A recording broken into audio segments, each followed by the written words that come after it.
जय श्री कृष्ण। राधे राधे। कैसे हैं आप? उम्मीद है कि ईश्वर की कृपा से आप कुशल मंगल हैं। तो चलिए चलते हैं आज के आनंद की ओर।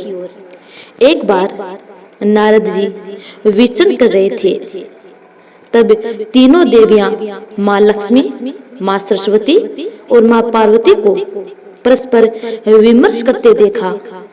तीनों देवियां अपने सतीत्व और पतिव्रता की चर्चा कर रही थी। नारद जी उनके पास पहुंचे और उन्हें अत्रि महामुनि की पत्नी अनुसुया के असाधारण पातिव्रत्य के बारे में बताया। नारद जी बोले, उनके समान पवित्र और पतिव्रता तीनों लोकों में नहीं है। तीनों देवियां को मन में अनुसुया के प्रति ईर्ष्या होने लगी। तीनों देवियों ने सती अनुसुया के पातिव्रत्य को खंडित के लिए अपने पतियों को कहा। तीनों ने उन्हें बहुत समझाया, पर वे राजी नहीं हुई। इस विशेष आग्रह पर ब्रह्मा जी, विष्णु जी और महेश यानी शिव जी ने सती अनुसुया के सतीत्व और ब्रह्म शक्ति परखने की सोची। जब अत्रि ऋषि आश्रम में कहीं बाहर गए थे, तब ब्रह्मा, विष्णु और महेश तीनों ने यतियों का भेष धारण किया और अत्रि ऋषि के आश्रम में पहुंचे तथा भिक्षा मांगने लगे। अतिथि सत्कार की परंपरा के चलते सती अनुसुया ने त्रिमूर्तियों का उचित रूप से स्वागत कर उन्हें खाने के लिए निमंत्रित किया।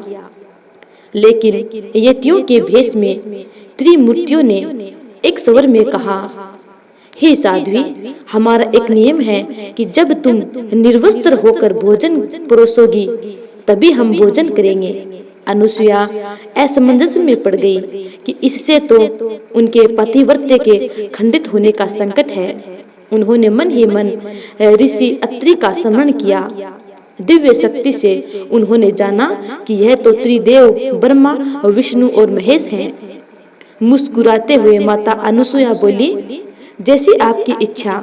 तीनों यतियों पर जल छिड़क कर उन्हें तीन प्यारे शिशुओं के रूप में बदल दिया, यानी तीन छोटे बच्चों का रूप दे दिया। सुंदर शिशु देखकर माता अनुसुया के हृदय में मातृत्व भाव उमड़ पड़ा। शिशुओं को स्तनपान कराया, दूध भात खिलाया, गोद में सुलाया। तीनों गहरी नींद में सो गए।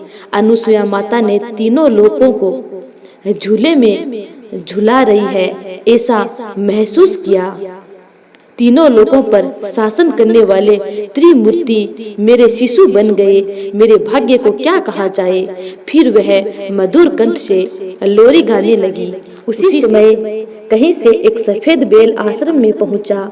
एक विशाल गरुड़ पंख फड़फड़ाते हुए आश्रम पर उड़ने लगा और एक राजहंस कमल को चोंच में लिए हुए आया और आकर द्वार पर उतर गया।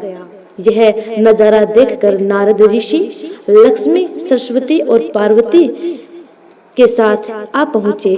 नारद ने विनय पूर्वक अनुसुया से कहा, माते, अपने पतियों से संबंधित प्राणियों को आपके द्वार पर देखकर यह तीनों देवियां यहाँ आ गई हैं। यह अपने पतियों को ढूंढ रही थी। इनके पतियों को कृपया इन्हें सौंप दीजिए। अनुसुया ने तीनों देवियों को प्रणाम करके कहा, माताओं, झूलों में सोने वाले शिशु अगर आपके पति हैं तो इन्हें आप ले जा सकती हैं। लेकिन जब तीनों देवियों ने तीनों शिशुओं को देखा तो एक समान लगने वाले तीनों शिशु गहरी निद्रा में सो रहे थे। इस पर लक्ष्मी, सरस्वती और पार्वती जी भ्रमित होने लगी। नारद जी ने उनकी स्थिति जानकर उनसे पूछा, आप क्या अपने पति को पहचान नहीं सकती? जल्दी से अपने अपने पति को गोद में उठा लीजिए। देवियों ने जल्दी में एक एक शिशु को उठा लिया।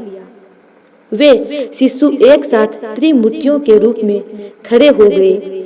तब उन्हें मालूम हुआ कि सरस्वती ने शिवजी को, लक्ष्मी ने ब्रह्मा को और पार्वती जी ने विष्णु को उठा लिया।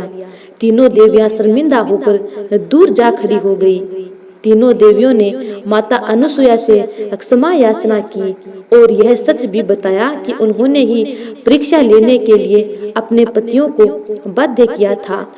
फिर प्रार्थना की कि उनके पति को पुनः अपने स्वरूप में ले जाएं।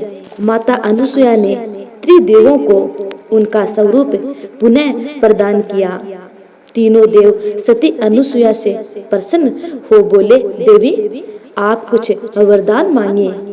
त्रिदेव की बात सुन अनुसुया बोली, प्रभु आप तीनों मेरी कोख से जन्म ले, ये वरदान चाहिए, अन्यथा मुझे कोई भी वरदान नहीं चाहिए।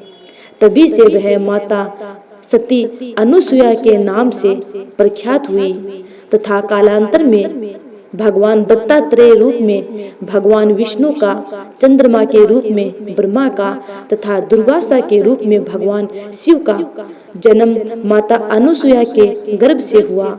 मतांतर से ब्रह्मा जी के अंश से चंद्र, विष्णु जी के अंश से दत्त तथा शिव जी के अंश से दुर्वासा ऋषि का जन्म हुआ।